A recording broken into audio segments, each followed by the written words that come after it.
సింహరాశి. ఈ రాశి వారికి ఈరోజు కొంత కలిసి వచ్చినట్టుగానే చెప్పుకోవచ్చును. ప్రయత్నాలు కొంత ముందుకు వెళ్తాయి. ముఖ్యమైన కార్యక్రమాలు మిమ్మల్ని ఒత్తిడికి గురి చేస్తాయి. ప్రయాణాలు కూడా కొనసాగుతాయి. ఆధ్యాత్మిక చింతన పెరుగుతూ ఉంటుంది. దైవ కార్యక్రమాల్లోపట పాల్గొంటారు. సమయానికి డబ్బు చేతికి అందక కొంత ఇబ్బందికరమైన పరిస్థితి ఎదుర్కోవలసి వస్తుంది.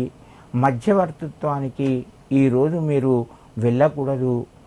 భూమి జాగలకు సంబంధించిన ప్రయత్నాలు కొంతవరకు ఫలిస్తాయి. వ్యాపార రంగంలో మధ్యమ స్థాయిగా ఉన్నది.